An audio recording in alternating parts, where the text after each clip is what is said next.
Autism Awareness Month may be coming to an end, but for many people who watch Beyond the Badge, they have people in their family who are on the spectrum. It could be kids or loved ones. And we have an officer here to tell us about her story, her kid who is, are you going to say her name? Ester Grace. Ester Grace. I love that name. So this is Officer Alexandria Hicks, and she reached out to me in reference to Autism Awareness Month and how she is advocating for her daughter and the resources that has helped her along the way. So tell us, because you're a year on the force, tell us what it's like you being an officer and then also being a mom of a child with special needs. Yeah, so chaotic. It's very, very chaotic. And a lot of autism parents can relate that some days are really, really good, some days are really bad. We can go good for maybe a month or two and then end up in a hospitalization or something just unprepared for. But I kind of compare, and a lot of autism parents can as well, that every child that's diagnosed with autism, whether it be level 1 to level 3, is like a snowflake. It's a very, very broad spectrum of, it could be good, could be bad, but I feel like a lot of my days are just, you can't plan them, and especially during my academy. I mean, we had 2 hospitalizations, we had several other complications, but it's one of those things that you can cry about it and wail in it, or you can figure out a plan. And my motto has been, do you want comfort or a solution? So my kids drive me to do my very best. They push me, and especially with Esther, I feel like she's created the mom I needed to be. Nice. So you just mentioned having 2 hospital stays while you were in the academy, and which you just graduated last year from in November, the academy. yes, in November. So talk about the importance of having a support system. I am the only child in my family who has a special needs child. My daughter is profoundly disabled, and she is at a 1-year-old mindset and will be probably for the rest of her life. So it's something that I've come to terms with a long time ago during even my pregnancy. And for my family, it took a lot of time for them to kind of come to terms with what this looks like for them as well. So finding a good support system, but also Columbus has been phenomenal about helping me get to her appointments. And even with the academy, before I went to the academy, I had hospitalization as well. And Columbus was phenomenal about letting me be up there with her when I needed to be. But really plugging yourself into community resources and outlets that are there for you, they want to hear from you, and also there's no shame in asking for help. And there's a lot of times in the last year that I've had to say, this is hard, I need to find help, but it's speaking out as the number one priority. Amazing. So what about you mentioned resources. What about some of those resources you think that were truly helpful for you, like in the community? If there's another parent or a family member out there who wants to know about what resources you're using for Ester Grace, what are some of those? So Children's Rehab, and that's in Opelika, and also I believe in Columbus. We're Alabama based, but Children's Rehab was phenomenal. We got her diagnosis of severe brain damage at 9 months old, and going through CRS, they helped us get all of the community resources. They kind of helped pick me up off the ground. And she has over 25 diagnoses total. So it's like there's a lot that comes with each individual child. And with CRS, they help plug us into all of her therapies, all of her resources. There's like special needs parenting groups that go on every month. So CRS has been phenomenal, and that can be set up through a pediatrician or so on and so forth. Another one was Easter Seals, has been phenomenal, and that is in Columbus and in Alabama, I believe. And then the Autism Hope Center in Columbus are 3 really, really good. I mean, if a parent's just starting out, just got a diagnosis, doesn't know where to start, speak out is the best thing I can say, is because it's so hard to shelter yourself in a diagnosis. And when my daughter got diagnosed with cerebral palsy, it took me a minute to get back up. But finding other parents that have been through this and have found the other side of it, especially parents who are full-time working, because my husband and I both work full-time jobs. So finding care in the community was hard enough, but also figuring out how I'm going to manage as an officer, a mom, a wife, and a special needs parent was ultimate. So finding these resources was a game changer for us. Okay, so you were able to get those resources, and it has helped you. It has worked tremendously. For you. Great. So what about, we spoke as well. You said you were also a foster parent for other special needs kids. How did that go for you? How did it help you now with your daughter? So I'm a nursing assistant. I've been a nursing assistant before I was a police officer, and my heart has always been service. It's always been kind of just, I specialize in autistic adults, autistic children, but also people with profound disabilities, Alzheimer's, and dementia before I was an officer. We had found ourselves into foster parents around 2020, so it was mid-pandemic, with severely behaviorally challenged children. And I was younger at the time, so it was a lot to take in. But another one of those things is that you don't realize you're capable of fostering until you do. You don't realize you're capable of being a special needs parent until you are. And I love hearing this phrase. It's like, well, I couldn't do that. I couldn't do that until you have to. And then you have no choice but to figure out how to do it. So the same thing with autism and with parenting is that every day is a new battle. Every day is, I don't know how I'm going to make this appointment happen or get this dropped off. But it's like, especially mothers find a way. And parents who feel like the world is crumbling down and things, my biggest help has been take it one day at a time. Okay, one day is too much. Take it an hour at a time. Okay, an hour still feels so overwhelming. Take it breath by breath until we get there, and we're going to get through. And I tell this even on the force when I'm at my job, is that you have to realize tomorrow is only a few hours away. We have a whole new day to try again, new opportunities, new resources. We just have to get back up, try one more time, and go again. That's a really good way Yes, to look at things and just look at the hours in a day. I yeah. mean, tomorrow is always a new day. But what is something that people often get wrong Oh my about goodness. autism or kids with special needs? You have to think like the stress, the noises.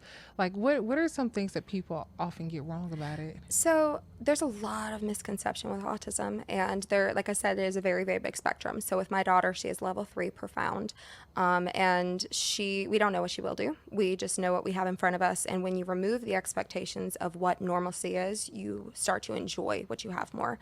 So a very, very big misconception. My daughter is nonverbal, but she makes grunts and vocal sounds, and a lot of what kind of drives me to be a louder advocate is when people don't understand that children like my daughter and other people who have profoundly disabled children, just because they're nonverbal doesn't mean they don't hear, doesn't mean they're not there. And I know a handful of times, and I wish I could go on, but a handful of times people have either spoken very loudly to me, what's wrong with her, or like had their kids scoot away from her, stuff like that. Is like, I wish people on the street would be more open to engaging with her and not making her an oddity, not staring, but also understanding that, like, my child, regardless of her disability, deserves a space. She deserves a safe space. And a lot of the things I do with her advocacy, even since I was in high school when I was an aide for special needs children in class, I was very, very advocate about accessibility and what that looks like, and making sure that whether you have, my daughter also has hearing issues, but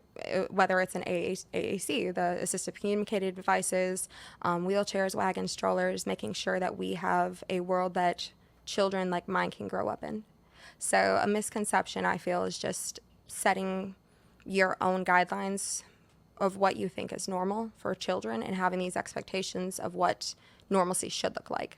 So I would just invite people to engage in conversation. If you see, and I've told people this all the time, is that if you see a person in the wheelchair, compliment their wheelchair color, start a conversation, strike a conversation, even if it involves you asking, like, hey, what can I do to make you more comfortable? Invite disability into your daily life.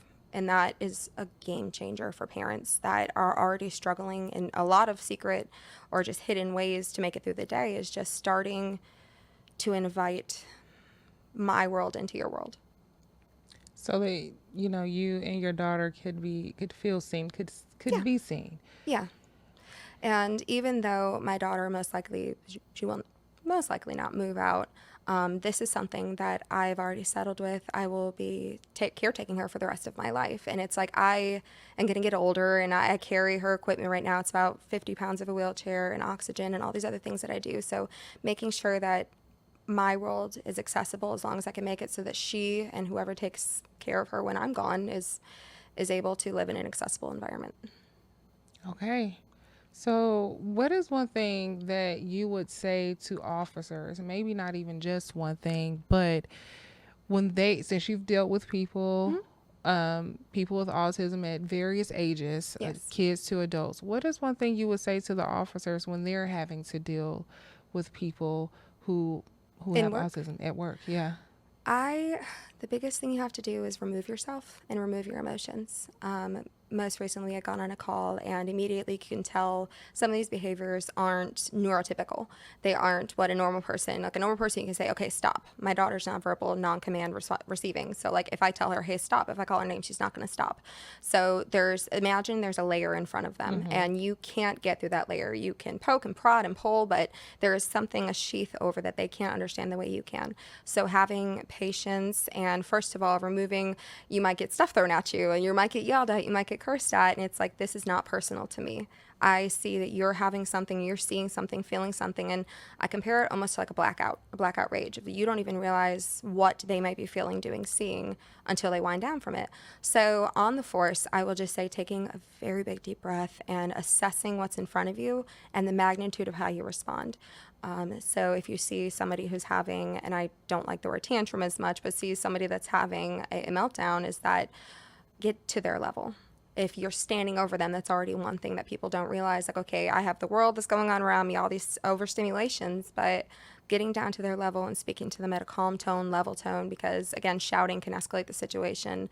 So being very patient, but also taking classes regularly. I know with our department, we have a specialized training yearly on autism and behavioral health, mental health, and stuff like that. And if you aren't already involved in some of your community resources like CRS and other things, there's so much free education for people out there who don't understand autism or don't understand what it's like to not be neurotypical. And that's something that everybody, police or not, can benefit from learning, because again, my daughter's going to be here regardless. Like we can only adapt around what we don't understand, and we can't make them understand why we don't understand. So it's our job to figure that out. It is such a blessing to have you on the force, Yes, ma'am. especially like, Ester Grace is teaching you things in ways Yes. that you would never understand, but particularly having to deal with other people in the community who you may have to come across who also have, it's not Ailments. issues, ailments. Yes. So I think that that's great. And you could definitely teach a few of our incoming officers about that too. Having you on the squad, I Absolutely. bet is amazing. But what about, we talked a little earlier about like you being a mom of a special needs Yes. kid and then being an officer. How, like, what does that balance look like for you? Like, is it Chaos. I know it's chaos again, but I just want to kind of Yeah. reiterate that, because I think there's someone who may be listening to Yes. this. So there's this motto I live by, and I have a bunch, but it's like, if it doesn't challenge you, it won't change you. So when I originally told my husband I applied to the police, he thought I was joking. He literally was like, okay, well, because my daughter had had 3 hospitalizations that past year, and she was still oxygen dependent. So I was, again, a nursing assistant at the time, and babysitting is astronomical for at least CPR certified, let alone like oxygen, G-tube, all these other ailments and things. So it's like he was very confident that I could do it. It was just a matter of like, okay, the academy and then all these other things. And I explained the mom hat that moms find a way, and parents in general find a way to make it through. But with my daughter, one of the things that I actually wrote, you do an essay when you start the police academy, and it's why you want to be an officer. And the comments are always like, I want to make my community better. I want to do this. I want to do this.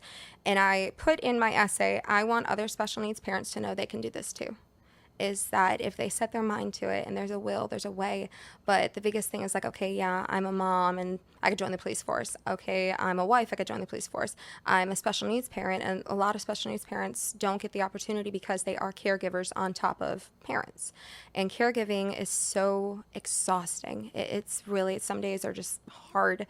But I know that when there's a will, there's a way. And with my daughter, it's like I made it through the academy. Now what?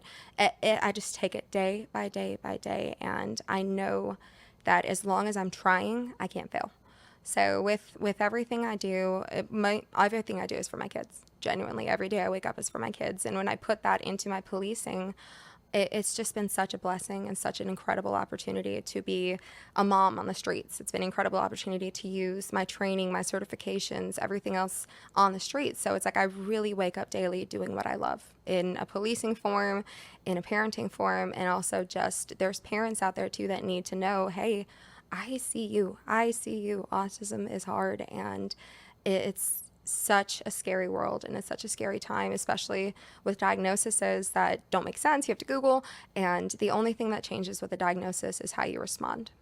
and what you do about it. So if you feel like this is something for you, or you want to get back into work, you want to do things, you can do hard things. Women can do hard things, and especially special needs parents. I know it's easier said than done. You can do this. It just takes a drive and I'm not going to take no for an answer attitude. And you have the drive, Officer Hicks. Thank you. You really do. You mentioned being a parent of two. How is your son adapting to this as well? Nobody in this entire world loves my son my daughter more than my son. They are inseparable. So when she was born at 23 weeks gestational age, and from very, very early on, like he was 3, and it was not normal from the beginning. So it was like we had to explain to him, hey, here's your sister. She's in the hospital. She might not come home, but she loves you very much. And like he's had to adapt and understand that this is different. Like normal siblings can go out and play. Why is my sister in a wheelchair? Why can't my sister talk? Why are we going to so many therapies and appointments and hospitalizations? And I will say that like special needs is one thing, but like being a special needs sibling is a world that is unforeseen. Nobody imagines, but like my son is just one of the most kindest, understanding 6-year-olds you will ever meet, because he has learned that every day is taken for what it is. We aren't promised tomorrow. We aren't promised next week. So it's like when you really just remove all expectations, you have so much joy. And my son has just been phenomenal. He's been very understanding throughout everything we've been through. And it's not that I'm putting any burdens on him, but he sees the world through joy. He sees, because all my daughter knows is joy. She doesn't understand grief or troubling matters or anything. She just doesn't understand what it's like to live in a gross world. So it's like when you see the world through those eyes, it's a whole different perspective.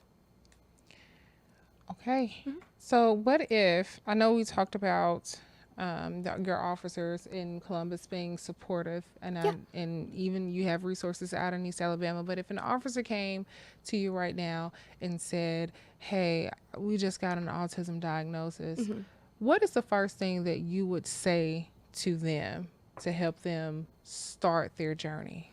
It is okay to grieve. It is okay to grieve. And I wish that somebody in my very, very early stages, instead of telling me like, okay, there's therapies, okay, there's this, okay, and throwing all this information, just would have said, it is okay to not be okay. Cry it out. Yell, scream, curse, whatever helps you get through the rest of today. It's okay. Because autism is not something that can be medicated. It's not something that can be fixed. It's behavioral health and behavioral therapies can help and stuff like that. But like I said, take every day by itself, take everything, but just literally live in today. And tomorrow can worry about itself. Tomorrow's a new day and we'll do all that tomorrow. But it's like if somebody would have told me that grieving does not negate gratitude. I am very, very grateful my daughter's here. I'm very, very grateful that she is as healthy as she is. That does not negate the grief that I have of what we have missed, what milestones we've had to struggle to get over. So explaining to a parent who just received a diagnosis that get angry, it's okay. And I to step away for religion temporarily is that God's a big God. He can handle it. He can handle you shouting, yelling, cussing, that's crying. Right. So it's okay to just not be okay until you are okay.